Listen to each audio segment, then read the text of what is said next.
Okay. 2019 7வது கேள்விக்கு வருவோம். ப்ராப்பர்ட்டீஸ் ஆஃப் மேட்டர் விசை. பிசுக்குமை சம்பந்தமா வந்திருக்கு இல்லையா? பொருள் ஒன்று ஒரு பிசுக்கு ஊடகத்தினூடாக விழும்போது அது மீயுந்தல் விசைக்கும் ஈர்கை விசைக்கும் உட்படுகின்றது. மீயுந்தல் விசை பொருளை மேல் நோக்கி தள்ளும் வேலை. அதாவது நம்ம மேலுதைப்புன்னு பேசுவோம் இல்லையா? அதான் மீயுந்தல் விசை. ஈர்கை விசை ஊடகம் சார்பாக பொருளின் இயக்கத்துக்கு எதிராக துடுப்படுகிறது. அதாவது பாயில இருக்க ஒரு உராய்வு விசை தான் என்னது? பிசுக்குமை விசையாக இருக்கு. சரியா? ஏற்பாடு பாருங்க. ஒரு திரவ ஊடகத்தினூடாக விழும் திண்ம கோள பொருள் ஒன்றிற்கு ஈர்கை விசையை ஸ்டோக்கின் விதியினால் எடுத்துரைக்கலாம். ஒரு திண்ம கோளத்திற்கு ஸ்டோக்கின் சூத்திரத்தை எழுதி அதன் பரமாணங்களை பெயரிடுக. ஈஸியான ஒரு கேள்வியிலே சமன்பாடு அப்படியே கேட்டிருக்காங்க. ஸ்டோக்கின் சூத்திரம் என்ன சொல்லுது? ஈர்கை விசை F சமன் 6π ஈட்டா ஏ எழுதிட்டு அதன் பரமாணங்களை பெயரிடுகன்னு சொல்றாங்க. எஃப்ங்கிறது என்னது? எஃப்ங்கிறது ஈர்கை விசை. சரியா? ஈட்டான்றது என்னன்னா பாயின் பிசுக்குமை குணகம். சரி, ஏன்றது என்னது? கோளத்தின் ஆரை. இப்போ நம்ம ஸ்டோக்கின் விதி கோள வடிவமான பொருட்களுக்கு மட்டும்தான் நீங்க யூஸ் பண்ணலாம். சும்மா பெட்டியா இருக்கு, கனவுருவா இருக்கு அப்படின்னு யூஸ் பண்ண முடியாது. அதை கோளமா கருதிக்கிட்டு வேணா யூஸ் பண்ணலாம். ஒரு எடுகோலுக்கு கீழே தான் நடக்குது. சரியா? அப்போ இது ஏங்கிறது என்னன்னு சொன்னால் அந்த கோள வடிவ பொருளின் ஆரை. வீங்கிறது என்னன்னு சொன்னால் கோள வடிவ பொருளின் முடிவு வேகம். அதாவது கோளத்தின் முடிவு வேகம். அதான் ஈர்கை விசைக்கு சமனாக இருக்கும் 6π ஈட்டா ஏவி. இது நம்ம அடிக்கடி கேள்விகள்ல எம்சிக்யூலையும் சரி எஸ்ஏலையும் சரி மாறி மாறி வர்ற ஒரு சமன்பாடு தான். ஞாபகம் வச்சிருக்கணும். ஸ்டோக்கின் சூத்திரத்தை பெருகையில் பயன்படுத்தப்படும் இரு எடுகோள்களை எழுதுக. நிறைய எடுகோள்கள் இருக்கு. நான் சொல்றேன், ஒன்னொன்னா சொல்றேன். நீங்க பாஸ் பண்ணி நோட் பண்ணிக்கலாம். பொருள் சார்பாக பாய்ச்சல் அருவிக்கோடாக இருக்கு. அதாவது இங்க பாய் இயங்கல, பொருள் தான் அந்த பாய்க்குள்ள இயங்க போகுது. ஆனால் பொருள் சார்பாக பாய் அறிவுக்கோடாக இயங்கணும்.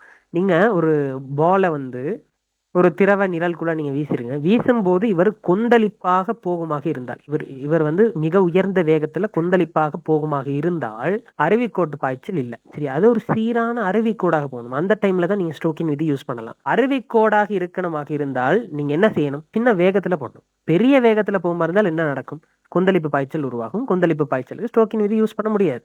அருவிக்கோட்டுக்கு தான் யூஸ் பண்ணலாம். அப்ப சிறிய வேகத்துக்கு மட்டும்தான் இது சாத்தியம். அப்ப முதலாவது எடுகோள் என்னன்னு சொன்னால் பொருள் சார்பாக பாய்கின்ற இயக்கம் அருவிக்கோளாக இருக்கு. இரண்டாவது பாருங்க, பொருளின் மேற்பரப்பு ஒப்பமானதாக இருக்கணும். பொருளின் மேற்பரப்புல இந்த மாதிரி மேடு பள்ளங்கள் இருக்கக்கூடாது. மேடு பள்ளங்கள் இருந்தா அவர் ஒரு குறிப்பிட்ட டிராக் போர்ஸை உண்டாக்குவார்.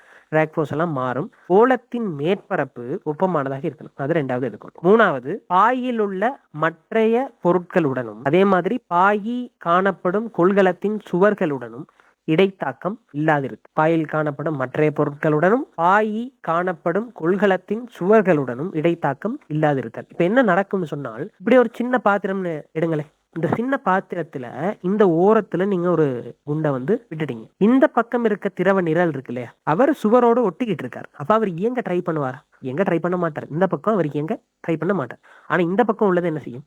இயங்க ட்ரை பண்ண. ஏன்னா இவர் எதோட ஒட்டிட்டு, அவர் ஒரு திரவ மேற்பரப்பு, ஒரு திரவ படைக்கு மேலதான் இருக்காரு. அவர் ஈஸியா இயங்கலாம். ஆனா இந்த பக்கம் உள்ள சுவரோட இருக்கிறதால ஈஸியா இயங்குறது சாத்தியம் இல்லையா? ஒரு சுவரோட ஒட்டிட்டு இருப்பாரு. இப்ப பாருங்க, இவர் நல்லா இயங்கலாம், இவர் இயங்க வாய்ப்பு இல்லைன்னா இது ஒரு கரங்களை அனுபவிக்கும். சுழற்சி ஒன்று இருக்கும்போது நீங்க ஸ்டோக்கின் விதி யூஸ் பண்ண முடியாது. ஒரு பொருள் கறங்கும் போது அல்லது ஒரு கோளம் கறங்கும் போது ஸ்டோக்கின் விதி அப்ளை பண்ண முடியாது. அப்போ கறங்கக்கூடாது. அப்படியாக இருந்தால் இவர் சுவரோட டச் பண்ணிட்டு இருக்க கூடாது. நம்மளுக்கு ஒரு ப்ராக்டிக்கல் இருக்கு, பிசுக்குமை குணகம் துணிகிற ப்ராக்டிக்கல் இருக்கு. அந்த ப்ராக்டிக்கல்லையும் நம்மள ஒரு கலந்துரையாடல் செய்வோம். என்னன்னு சொன்னால், இந்த திரவ நிரலின் சரிய நடுப்பகுதியில நம்ம கோல குண்டை போடணும். அப்பதான் இந்த பக்கம் இருக்க அந்த இழுத்துட்டு போற ஆற்றலும் இந்த பக்கம் இருக்க இழுத்துட்டு போற ஆற்றலும் சமனாக இருக்கும். அப்ப சுத்தாம கீழே இறங்குவார். சுத்தமாக இருந்தால் ஸ்ட்ரோக்கின் விதி நீங்க யூஸ் பண்ண முடியாது. சரியா? அப்போ நீங்க என்ன செய்யணும்னு சொன்னால், அந்த பிராக்டிகல்ல கூட நடுவுல போடுறோம். அதுக்கான காரணம் என்னன்னு சொன்னால், இந்த சுவர்களோட, இந்த பாத்திரத்தின் சுவர்களோட அல்லது இந்த சுவரோட இருக்க அந்த திரவ படையோட அல்லது அங்க இருக்க வேற ஏதாவது பொருளோட இடைத்தாக்கம் ஒண்ணுமே புரியக்கூடாது. சரியா? அது ஒரு எடுகோள். அதே எடுகோள நீங்க இன்னொரு விதமா சொல்லலாம். என்னது? சுவர்கள் இருக்காதானே பிரச்சனை. சுவர்களே இல்லாம ஃபுல்லாவே திரவமா இருந்தா ஓகே தானே? இப்போ இப்படி எழுதுங்க, பொருளை சூழ உள்ள பாயின் பிரதேசம் மிக பெரியதாக இருக்கு. அது ஒரு எடுகோள். சரியா? அது ரெண்டுமே ஒரே விஷயம் தான். ஸ்லாஷ் போட்டு எழுதிக்கோங்க. நாலாவது எடுகோள், பாய்மத்தின் வெப்பநிலை மாறக்கூடாது. வெப்பநிலை மாறினா என்ன பிரச்சனை? வெப்பநிலை மாறினா பிசுக்குமை குணகம் ஈட்டா மாறும். ஈட்டா மாறினா நீங்க ஸ்டோக்கின் விதி யூஸ் பண்ணலாமா? யூஸ் பண்ண முடியாது. இது மாறிலின்னு எடுத்துக்கிட்டு யூஸ் பண்ண முடியாது. ஆகவே பாயின் வெப்பநிலை மாறப்படாது. சரியா? அஞ்சாவது எடுகோள், பாயி இயங்கிட்டு இருக்கக்கூடாது அல்லது ஆறு முடுகாத பாய். அவர் ஒரு சீரான வேகத்துல இயங்கினா கூட பிரச்சனை இல்லை. ஆனா ஆறு முடுகாத பாயாக இருத்தல் வேண்டும். ஆறாவது பாருங்க, பொருள் ஓரியல்புடையதாக இருக்கணும். பொருள்னு சொல்றது நம்ம கோலத்துக்கு தான் பேசுறோம். இந்த பொருள் ஓரியல்புடையதாக இருக்கணும். அதாவது சீராக அடர்ந்ததாக இருக்கணும். சீராக இந்த பக்கம் திணிவு கூடவாகவும் இந்த பக்கம் திணிவு குறைவாக இருக்குமாக இருந்தால் கரங்களை அனுபவிக்கும். அந்த டைம் ஸ்டோக்கின் விதி செல்லுபடியாகாம போயிடும். அப்ப என்னது? பொருள் சீராக அடர்ந்ததாக இருத்தல் வேண்டும் அல்லது ஓரியல்புடையதாக இருத்தல் வேண்டும் அப்படின்னு நீங்க சொல்லலாம். ஆகவே இந்த எடுகோள்கள் இப்படி இருக்கு. இன்னும் கொஞ்சம் நிறைய எடுகோள்கள் இருக்கு. இந்த எடுகோள்களுக்கு கீழே தான் என்னது ஸ்டோக்கின் விதி செல்லுபடி ஆகுது. அப்ப இதுல ஏதாவது 2 எழுதி விட்டீங்க. சரி. டி பார்ட் பாருங்க. ஒரு பிசுக்கு பாய்மத்தில் படிப்படியாக எழுகின்ற வளிக்குமிழி ஒன்றை கருது. அதாவது ஒரு பபுள் ஒண்ணு ஒரு பிசுக்குமை குணகம் உடைய ஒரு பாய்மத்துல கொஞ்சம் கொஞ்சமா கீழே இருந்து மேல வருதான். வளிக்குமிழி மேல் நோக்கி சென்று பாய்மத்தின் மேற்பரப்பை அடைவதற்கு எடுக்கும் நேரத்தை துணிவதற்கு ஸ்டோக்கின் விதியை பயன்படுத்தும். உயரத்துடன் ஏற்படும் அமுக்க மாற்றத்தின் விளைவை புறக்கணி. கொஞ்சம் கொஞ்சமா மேல வர்றதால அந்த வளிக்குமிழி மேல வழங்கப்படுற அமுக்கம் குறையும். அடியில இருந்தா நிறைய தண்ணியை அவர் தாங்கணும் இல்லையா? அப்ப நிறைய தண்ணியை தாங்கிறதுக்கு பெரிய அமுக்கத்தை அவர் தாங்குவார். ஆனா மேல வர அந்த அமுக்கம் குறைஞ்சிட்டே போகும். குறைஞ்சிட்டே வரதால அது ஆரை அதிகரிக்கும். அப்படிலாம் இருக்கு. அந்த அமுக்கத்தின் விளைவுகளை புறக்கணிக்கட்டும். அவ எல்லா இடத்துலயுமே ஒரே ஆரை உடையவராக இருக்கார். சரியா?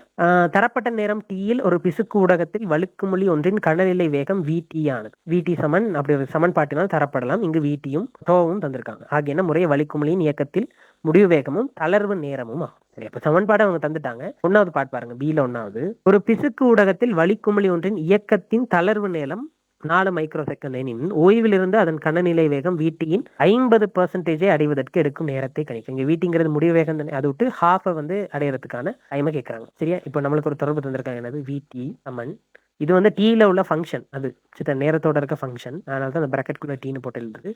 இந்த VT என்னன்னா முடிவு வேகம், டெர்மினல் வெலாசிட்டி, முடிவு வேகம். சரியா? VT 1 minus E to the power minus E over இப்படி ஒரு தொடர்பு தந்திருக்காங்க. இப்ப என்ன நடக்கணுமா? நம்மளுக்கு இந்த VT 50% இருக்கணும் இல்லையா? VT 50% இருக்கணும். அதாவது முடிவு வேகத்தின் அரைவாசியா இருக்கணும். VT/2 போடுங்க. VT அது 1 minus E to the power minus E over சரியா? இப்ப VT கேன்சல் ஆகி போகும். உங்களுக்கு வருது பாருங்க. 1 minus E to the power minus T over 2ங்கிறது ஹாஃபுக்கு சமனா இருக்கும். அதாவது தசம் 5. அந்த E to the power அவரை நம்ம மற்ற சைடு கொண்டு போய் இந்த ஹாஃப் இந்த சைடு கொண்டு வந்தால் E to the power minus T over 2 1 minus half அதாவது தசம் சமனாக இருப்பார். இப்போ இந்த அடுக்குல உள்ள T-யை காணணும். அடுக்குல உள்ளவரை எப்படி கீழே இறக்குறது? அடுக்குல உள்ளவரை அடுக்கால் இறக்குறதுக்கு நம்ம என்ன செய்வோம்னா log எடுப்போம். ஆனா இங்க E சம்பந்தப்படுறது தானே. அப்போ அடி E-ஐ உடைய log எடுக்க போறோம். அடி E உடைய log நம்ம lnங்கிற ரீட்டால குறிப்போம். ln அதாவது ln E to the power minus E/2 Saman ln தசம் 5. ln தசம் 5க்கு பெருமானம் தந்திருக்காங்க. மைனஸ் 0.7 தராங்க.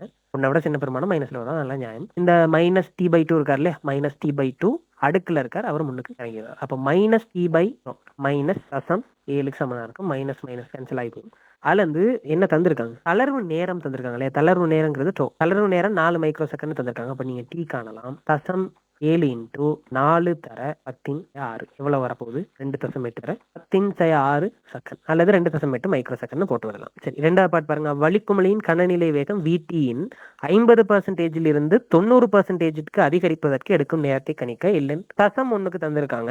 மைனஸ் 2.3 என கொள்க அப்படின்னு தந்திருக்காங்க. ஓகே, முதல்ல 90% ஆகிறதுக்கு எவ்வளவு டைம் எடுக்குதுன்னு பார்ப்போம். 90% ஆகிறதுக்கு எவ்வளவு டைம் எடுக்குதுன்னு பார்த்துட்டு 50% ஆகிறதுக்கு எவ்வளவு டைம் எடுக்குதோ அவ்வளவு நீங்க கழிச்சு விடுவீங்களாக இருந்தால் 50 இருந்து 90க்கு போற டைம் நீங்க கண்டுபிடிக்கலாம் இல்லையா? அப்ப நீங்க ஃபர்ஸ்ட் என்ன செய்ய போறீங்க? 90 ஆகிறதுக்கு 90% ஆகிறதுக்கு எடுக்கிற டைம். 2வது பார்ட்ல இதே சமன்பாட்டுல பிரதியிடுவீங்க. பிரதியிடும் போது 90% இல்லையா? அதை 100 மேல் 90 போல இன்டூ VT-ங்கிற வேகத்தை அடையணும். VT into 1 minus E to the power அந்த ஏதோ ஒன்று இருக்கு மேல. சரியா? இந்த VT கேன்சல் ஆகி போக தசம் 9ன்னு இருப்பாரு. 1 minus E to the power E over 2 minus வேற அந்த சைடும் இந்த தசம் 9 இந்த பக்கம் வந்தால் E to the power minus E over 2 தசம் 1ன்னு வந்துடும். மறுபடியும் என்ன செய்ய போறோம்? E காணணும். ஆகவே இல்லைன்னு இருப்போம். அந்த மைனஸ் T over 2 முன்னுக்கு வந்துருவார். இல்லைன்னு தசம் 1. இப்ப என்ன செய்ய போறீங்க? இல்லைன்னு தசம் 1க்கு பெருமானம் தந்திருக்காங்க. இல்லைங்கிறது எவ்வளவு? இல்லைங்கிறது அடியும் E உள்ளுக்கு இருக்கவரும் E-ஆக இருந்தால் இவர் 1 போயிடுவார். ஆகவே minus T over rho ln 1க்கு எவ்வளவுன்னு தராங்க? மைனஸ் 2.3 தராங்க. நீங்க T காணலாம்.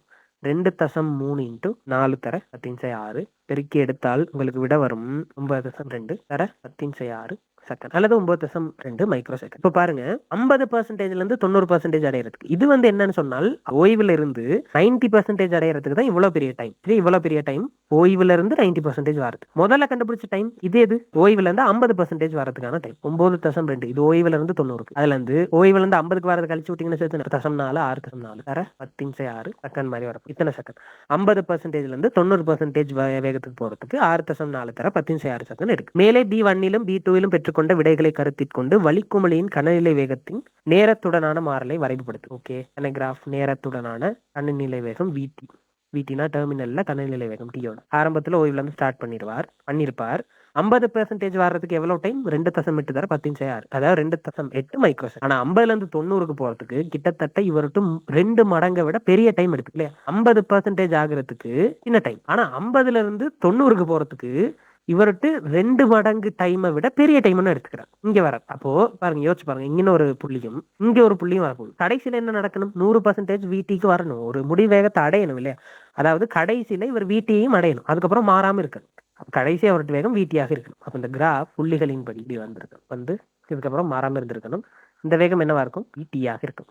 அந்த வேகம் VTன்னு குறிக்கிறதுக்கு மார்க்ஸ் தந்திருந்தாங்கன்னு நினைக்கிறேன். அச்சுக்கள் சரியா குறிச்சிருக்கணும். ஒரு கிராஃப் வரைய சொல்லுவாங்களாக இருந்தால் அச்சுக்களுக்கு மார்க்ஸ் எப்பயுமே. அப்ப அச்சுக்கள் சரியா குறிக்கணும். y வந்து கனநிலை வேகமும் tங்கிறது என்ன? நேரமாக இருக்கு. கீபாட் பாருங்க, 10 மீட்டர் உயரம் வரை எண்ணெய் நிரப்பப்பட்ட ஒரு எண்ணெய் தாங்கியின் அடியிலிருந்து எழும் ஒரு வளிக்குமிழியை கருது. வளிக்குமிழி மீது தாக்கும் விளையுள் விசைக்குரிய ஒரு கோவையை ஆகியவற்றின் சார்பில் பெருக இங்கு ஈட்டானது எண்ணெயின் பிசுக்குமிழி குணமும், ரோ நோட்டானது எண்ணெயின் அடர்த்தியும், ரோ ஏ ஆனது வளியின் அடர்த்தியும், ஏ ஆனது வளிக்குமிழியின் ஆரையும், வி ஆனது வளிக்குமிழியின் வேகமும் ஆகும். ஒரு விளையுள் விசைக்கான கோவையை பெறட்டாம். முதல்ல யோசிப்போம். உள்ளுக்கு வளிக்குமிழி இருக்காரு. இந்த வளிக்குமிழி மேல் நோக்கி இயங்க போது, ஆகவே ஈறுகை விசை என்ன செய்யும்? கீழ் நோக்கி காணும். சரி, ஈறுகை விசை அது ஸ்டோக்கின் விதிப்படி என்னன்னு சொல்லுவோம்? 6π ஈட்டா ஏபி அப்படின்னு தரும். இந்த வளிக்குமிழிக்கு ஒரு நிறை இருக்கும், சரி, ஏதோ ஒரு எம்ஜிஓன்னு இருக்கும். சரி, இது இல்லாம இந்த வளிக்குமிழியில ஒரு மேலுதைப்பு இருக்கும். இவர் மேல் நோக்கி இயங்குறார், ஆர் முடுகிறார். அப்ப மேல் நோக்கி ஒரு விளையுள் விசை இருக்கும். நான் என்ன சொல்ல போறேன்னா, நான் சமன்பாடாக எழுதுறதுக்காக மேல் நோக்கிய விளையுள் விசை சமன் FR என்க அப்படி போட்டுக்கிறேன். FR என்க அப்படின்னு போட்டுக்கிட்டா நான் அடுத்த ஸ்டெப்ல FR சமன் எழுதிட்டு போகலாம். இல்லாட்டி மேல் நோக்கிய விளையுள் விசை, மேல் நோக்கிய விளையுள் விசை திருப்பி எழுதும். என்ன FR சமன், நீங்க இப்படி சொல்லாம நேரடியா FRன்னு எழுத முடியாது. நீங்க சொல்லிட்டு, ஏன்னா FRங்கிறது நீங்க சொல்ற ஒரு குறியீடு இல்லையா? அந்த குறியீடு என்னங்கிறத நீங்க தெளிவா விளங்கப்படுத்தணும். விளங்கப்படுத்திட்டு பிறகுதான் யூஸ் பண்ணலாம். FR சமன் மேல் நோக்கி தானே இயங்குறார். அப்ப மேல் நோக்கி உள்ள விளையுள் விசை U மைனஸ் 6π AV மைனஸ் 5 இருக்கணும். இதான் மேல் நோக்கி விளையுள் விசை. இப்ப இந்த U எல்லாம் அவங்க தந்த கணியம் இல்ல, அவங்க தந்த கணியம் சார்பா மாத்துறேன். Uங்கிறது மேலுதைப்பு. இவர்கிட்ட கனவளவு 4/3 பை ஆரை வந்து ஏன்னு சொல்றாங்களே, ஏ கணம். இவரு ரோ ஆயில் அடர்த்தியுடைய ஒரு பாய்மத்துல தான் இயங்கிட்டு இருக்கார். அப்ப அடர்த்தி வந்து ரோவா இருக்கும். Minus 6π eta AV minus mg. mgக்கு பதிலாக கனவளவு தர வழி இந்த அடர்த்தி தர என்ன செய்யலாம்? ஜின்னு போடலாம். அப்ப கனவளவு 4/3 பை ஏ கணம். அடர்த்தி என்ன? ரோ ஏ இன்டு இதான் mg ஆக இருக்கும். இதுதான் மேல் நோக்கிய விளையுள் விசை FR ஆக காணப்படும். ஓகேயா? அடுத்த பாருங்க, ஈட்டா வந்து இப்படின்னு தராங்க, ரோ ஆயில் தராங்க, ரோ ஏ தராங்க, வளிக்குமிழியின் சராசரி ஆரை தராங்க, வளிக்குமிழியின் நிறையும் உயரத்துடன் அமுக்கத்தின் மாறல் காரணமான விளைவையும் புறக்கணித்து வளிக்குமிழியின் முடிவு வேகத்தை கணிக்கும். அதாவது உயரத்தோட அமுக்கம் மாறல, அதே மாதிரி நிறையையும் புறக்கணிக்க சொல்றாங்க. நிறை இந்த பகுதியை புறக்கணிக்க, முடிவு வேகத்தை கணிக்க சொல்றாங்க. முடிவு வேகத்துல போகும்போது ஆர்முடுகள் இருக்கா? ஆர்முடுகள் 0. ஏன்னா ஒரு சீரான முடிவு உள்ள ஒரு முடிவான வேகத்துல மாறாம போயிட்டு இருப்பாரு. அப்ப ஆர்முடுகள் 0. ஆர்முடுகள் 0 ஆக இருந்தால் விசை இருக்கா? விளையுள் விசை, விளையுள் விசை இருக்காது. விளையுள் விசை இல்லாத டைம்ல தான் முடிவு வேகம் வரும். சரி, அப்ப பாருங்க, இந்த V, இந்த வேகம்ங்கிற இந்த V முடிவு வேகம்ங்கிற VT ஆகும் போது விளையுள் விசை என்ன நடக்கும்? 0. அப்ப V சமன் VT ஆக FR சமன் என்னது? 0. அல்லது நீங்க இன்னொரு விதமா எழுதலாம், முடிவு வேகத்தில் செல்லும் போது மேல் நோக்கிய விளையுள் விசை 0 ஆகும் அப்படின்னு நீங்க வசனமா எழுதலாம். அல்லது V சமன் VT ஆகும் போது FR சமன் 0 அப்படி எழுதிட்டு எழுதிடுங்க. FR 0. நான் அவரை இந்த சைட் கொண்டு வரேன். இந்த சைட் நீங்க அடுத்த ஸ்டெப்ல போடுங்க. 6π ஈட்டா ஏ VT, இப்ப இருக்கிறது VT முடிவு வேகம் சமன் 4/3 பை ஏ கணம் ரோ ஓஜி. சரியா? இவரை புறக்கணிக்க சொல்லிட்டாங்க. நம்ம சுருக்கக்கூடிய ஆக்கள்லாம் சுருக்கிட்டு என்ன செய்யுங்க, அவங்க தரவுகள் தந்திருக்காங்க இல்லையா, தரவுகளை பிரதியிடுங்க. பிரதியிட்டால் உங்களுக்கு விட வரும். முடிவு வேகம் உங்களுக்கு கிடைக்கப்படும். சரியா? சுருக்கல் தானே, நீங்க சுருக்கி எடுத்தால் விட என்ன வருது? உங்களுக்கு முடிவு வேகம் 2.67 தர 10/4 மீட்டர் செகண்ட். ஓகே, இதுதான் முடிவு வேகமாக வருது. வளிக்குமிழியின் உள்ளமுக்கம் 100.33 கிலோ பாஸ்கல் ஆகவும், வளிமண்டல அமுக்கம் 100 கிலோ பாஸ்கல் ஆகவும், எண்ணெயின் மேற்பரப்பிலுவை அப்படியும் இருப்பின் எண்ணெயின் மேற்பரப்புக்கு மட்டுமட்டாக கீழே வளிக்குமிழியின் ஆரையை என்னன்னா, இது என்ன இந்த மேற்பரப்புக்கே வந்துருச்சாம். இந்த டைம்ல இருக்க இந்த வளிக்குமிழியின் ஆரை என்ன அப்படிங்கிறது கேள்வி. அமுக்கங்கள் தந்திருக்காங்களே, அப்ப அமுக்க வித்தியாசங்கள்ங்கிற ஐடியாவுக்கு நம்ம போக வேண்டி இருக்க போகுது. வெளியில அமுக்கம் 100, உள்ளுக்கு அமுக்கம் 100.33. சரியா? யோசிச்சு பாருங்க, இது ஃபுல்லா எண்ணெய், இது ஃபுல்லா வளி. எத்தனை முகம் இருக்கு? ஒரு முகம் தான் இருக்கு, ஒரு மேற்பரப்பு தான் இருக்கு. சரியா? அப்ப இந்த அமுக்க வித்தியாசம் டெல்டா பின்றது, இது மூணாவது பாட்டுக்கு செய்யறோம் இல்லையா, டெல்டா பின்றது 2T/R சமனா. ஒரு மேற்பரப்பு தானே, அப்ப 2T/R சமனா இருக்கும். அமுக்க வித்தியாசம் 100.33 மைனஸ் 100 சமன் 2 மடங்கு. டீக்கு பதில் என்ன போட போறோம்? 2 தர 10/2/R.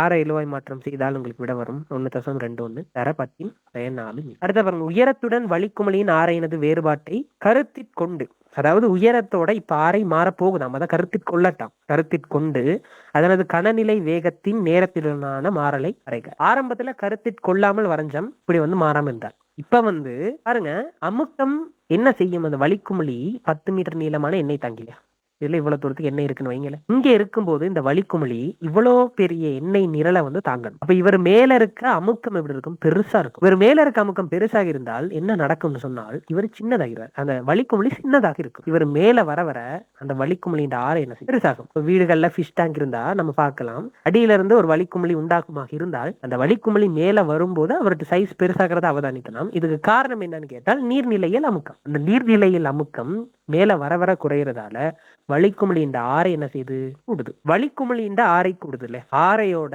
முடிவு வேகத்துக்கு என்ன நடக்கும்னு யோசிக்கும். நம்மளுக்கு தொடர்பு தெரியும், 9/2 πr வர்க்கம் d - ρ g/η.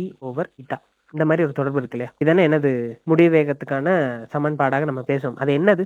இதுல இருந்தா நம்ம அதை எடுக்கிறோம். இல்ல இதுல இருந்தா நம்ம எடுக்கிறோம். நீங்க இதை அப்படியே சுருக்கி பாருங்க. இதை நீங்க சுருக்கி எடுப்பீங்களாக இருந்தால் என்ன நடக்கும்னு சொன்னா இந்த மாதிரி ஒரு தொடர்பு ஒன்று கிடைக்கும். இதுல பாருங்க, இந்த VT முடிவு வேகம் VT ஆர் வர்க்கம், அதாவது அந்த குமிழ்ட ஆரைண்ட வர்க்கம், அது நம்ம இங்க ஏன்னு தானே போட்டிருக்கோம். அப்ப ஏ வர்க்கத்துக்கு நேர்விகிதமாக இருக்கு. இவர் மேல வர வர ஏ கூடுது, மேல வர வர ஏ கூடுது. அப்போ முடிவு வேகம் என்ன செய்யணும்? மேல வர வர கூடணும். அப்போ யோசிச்சு பாருங்க, முடிவு வேகம் ஒரு டைம்ல மாறாம இருக்கக்கூடிய ஒரு சந்தர்ப்பம் வருமா? வராது. என்ன நடக்கும்? மேல வர வர முடிவு வேகம் கூடிக்கிட்டே போகும். ஆகவே அந்த கிராஃப் டீக்கும் கனநிலை வேகம் VTக்கும் கிராஃப் வரையும் போது என்ன நடக்கும்? இப்படியே குறைஞ்சி ஒரு மாறாத பெருமானம் இப்படி வரமாட்டார். அந்த முடிவு வேகம் இன்னும் மேல போய்கிட்டே தானே இருக்கு. மேல போய்கிட்டே இருக்கதால அந்த முடிவு வேகம் கூடிக்கிட்டே போகும். அப்ப அந்த கிராஃப் இந்த மாதிரி வரும். அச்சுக்கள் குறிக்கிறதுக்கு மார்க்ஸ், இவர் வந்து தொடர்ச்சி அப்படி கூட்டிட்டு போறதுக்கு மார்க்ஸ், நேரம் இந்த அச்சு எல்லாம் சரியா குறிக்கணும், உற்பத்தியில இருந்து தொடங்கி இருக்கணும், அந்த மாதிரி விஷயங்களுக்கு தான் மார்க்ஸே தவிர அதை எழுதுறதுக்கு மார்க்ஸ் இல்லை. ஆனா நீங்க கொஞ்சம் சொல்லிட்டீங்களாக இருந்தால் அவங்களுக்கு ஈஸியா வழங்கும், திருத்துற ஆளுக்கு ஈஸியா வழங்கும். நம்ம என்னைக்குமே திருத்துற ஆளுக்காக தான் பேப்பர் செய்யறோம், அவருக்கு விளங்கணும், அவ்வளவுதான். மேல போக போக நீர்நிலையில் அமுக்கம் குறையுது. ஆகவே வளிக்குமிழியின் ஆரை அதிகரிக்கும்.